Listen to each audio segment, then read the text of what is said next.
विभिन्न समस्याओं के निदान की मांग को लेकर जोहार सांस्कृतिक एवं वेलफेयर सोसाइटी ने महामहिम राष्ट्रपति से मुलाकात की तथा उन्हें ज्ञापन सौंपा है।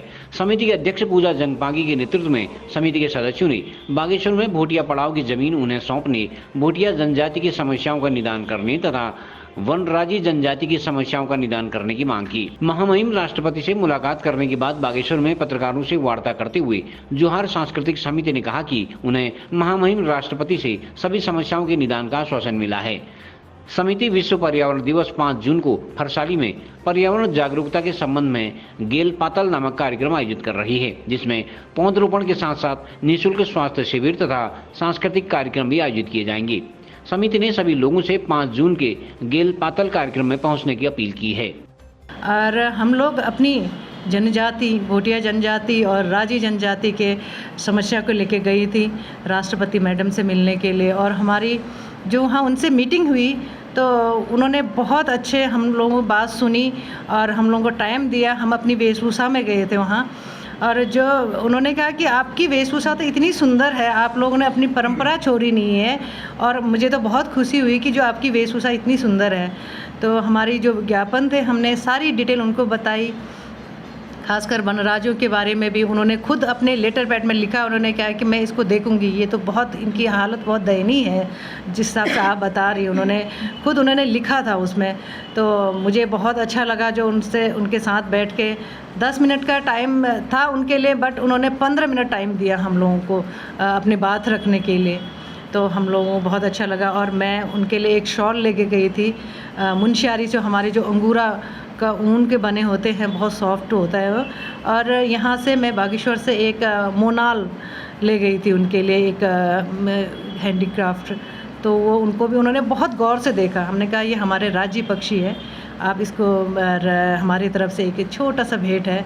तो उन्होंने बहुत उससे देखा और कहा कि बहुत सुंदर है, और उनसे मिलके बहुत अच्छा लगा हम लोगों का। हमारी टीम, हम लोग 5 लोग गए थे, और गंगा सिंह पांगती जी, गीतिका मरतोलिया, कलावती टोलिया, बसंती टोलिया, एक हल्द्वानी से, एक डीडी आर्ट से, और 3 लोग बागेश्वर के थे। जाति के बारे में जो मैंने वहाँ से प्रस्ताव लेके गई थी, मैं तो सारी जगह मुख्यमंत्री, यहाँ के प्रधानमंत्री हैं, राष्ट्रपति, ये तो मैं लेटर पोस्ट कर चुकी थी। यहाँ के जिलाधिकारी है पिथौरागढ़ के, मतलब सारी जगह मैंने लेटर पोस्ट में। फिर राष्ट्रपति को मैं एक ज्ञापन लेके गई थी, जब मैंने उनके सामने ये प्रस्ताव रखा कि इन लोगों की दयनीय हालत है, ये विलुप्त होने के कगार में है, और इनकी कुपोषण है, और यहाँ के रोज़गार नहीं है, इनको बेरोज़गारी है, कई मुद्दा है, रोड नहीं है, पानी, बिजली, और ये चीज़ें सारी मुद्दा रखी। और मैंने कहा कि ये हॉस्पिटल में भी जब ये लोग जाते हैं, इनको डॉक्टर्स, नर्स इनको हाथ नहीं लगाते हैं, इनसे घृणा करते हैं। तो उन्होंने अपनी एक लेटर पैड निकाली, उसमें लिखा उन्होंने कि ये तो बहुत दयनीय हालत है इन लोगों की। तो मैं इसको बिल्कुल अपने उस पर देखूँगी, और मैं उम्मीद करती हूँ कि इन लोगों का संरक्षण हो, समाज की मुख्य धारा में भी इन लोगों को लाया जाए, और इनको भी सारी सुविधाएं दी जाए जो आज सब लोग इस सुविधाओं का उपलब्ध है, इनको हर सुविधाओं से वंचित रखा गया है। ताकि मैं सरकार से अपील करती हूँ कि इनको भी यही समाज के मुख्य धारा में लाया जाए इनको। ये 5 तारीख को अंतर्राष्ट्रीय वृक्षारोपण है हमारे जोहार घाटी में, इसको बोलते हैं गैल पातल। तो ये प्रोग्राम बहुत भव्य रूप में होता है, बड़े लेवल में करते हैं वेलफेयर सोसाइटी हल्द्वानी वाले। तो ये लोग सारे खर्चे ये जो है वेलफेयर सोसाइटी उठाते हैं, और हम लोग वो लोग देते हैं, हम लोग हमारे गांव को करीब 1000 पेड़ देते हैं वो लोग लगाने के लिए। तो ये हर साल होता है ये। तो इसको जागरूक के लिए, ये वृक्ष के प्रति जागरूक के लिए, ताकि ये वृक्ष पौधे न हो तो जीवन नहीं है। तो एक संदेश देना चाहते हैं ये वेलफेयर सोसाइटी हमारे जोहार घाटी में, और हर साल होता है। तो इस बार हमने डिस्ट्रिक्ट बागेश्वर को हमने उनसे रिक्वेस्ट की कि आप लोग यहाँ पे आप लोग वृक्षारोपण गैल पातल का प्रोग्राम यहाँ करिए। तो उन्होंने कहा ठीक है, इस बार आपके इलाके पे हो, डिस्ट्रिक्ट बागेश्वर में। 5 तारीख को मैं सबसे रिक्वेस्ट करूँगी, और आप लोग आइए, और ये जागरूक अभियान जो है वेलफेयर सोसाइटी ने जो चला रखा है, और ये बहुत अच्छा अभियान है। तो इसलिए सबको जागरूक होना पड़ेगा। आज पेड़ पौधे हमारे, अगर देखो ये कोविड के टाइम पे ऑक्सीजन न होने के कारण लोग कितने की डेथ हो गई। तो ये चीज़ हमारे जब वृक्ष होगा, पेड़ पौधे होंगे, हरी भरी होगा, पानी की भी समस्या नहीं होगी, हमें ऑक्सीजन की भी कमी नहीं होगी। तो ये चीज़ हमें सबको एक जागरूक करना है, ये हर गांव में, हर इलाकों में, हर जगह जगह। तो ये मैं सबसे अपील करती हूँ कि 5 तारीख को सब लोग आए और ये इस एक पौधा ज़रूर लगाए उस दिन। प्रकृति है तो जीवन है। हम लोग यहाँ से राष्ट्रपति जी का जो प्रोग्राम हमें मिला था 25 तारीख को, पहले इंटेलिजेंस से सारी जांच पड़ताल हुई, क्योंकि वहाँ इस बार जो है काफ़ी सख्ताई है, मिलना बहुत आसान नहीं है। और लंबे समय से हमारे अध्यक्ष जी ने प्रयास किया, लगातार उन्होंने मैसेज भेजी, उनकी फिर ओके रिपोर्ट आया, फिर जांच हुआ, जांच के बाद 5 लोगों को इजाज़त मिली। 500 साल पहले से ये पड़ाव में जो है एटकिंसन ने गजेटर में लिखा हुआ है कि इसमें 5 लाख की बिजनेस हुआ करती थी नवंबर माह से लेकर अप्रैल माह तक।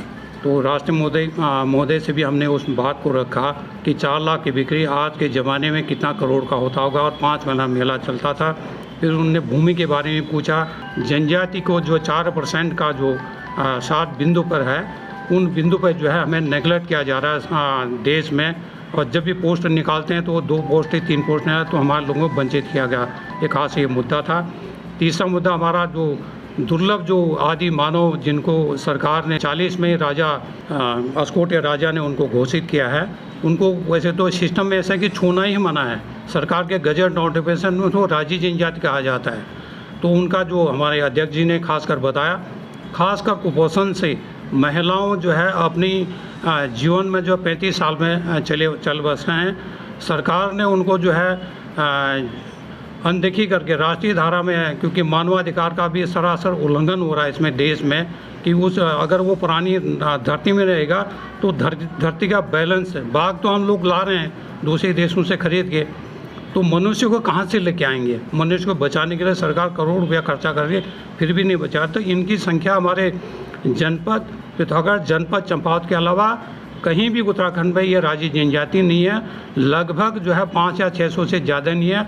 ये दिन प्रतिदिन लगता है कि ये ऐसी हालत रहेगी तो वो ये धरती से अलोप हो जाएंगे। बहुत वहाँ से क्या आश्वासन मिला? आश्वासन मिला, बिल्कुल जैसे हमारे अध्यक्ष जी ने कहा। और राष्ट्रपति महोदय ने जब ये बात को, हमारे अध्यक्ष जी की बात को सुना, जब हम भी ये बात करें, उनकी मन में इतनी टीस पैदा होगी, उन्होंने तुरंत कलम उठाया और डायरी में खुद 4 लाइन की उन्होंने लिखी है।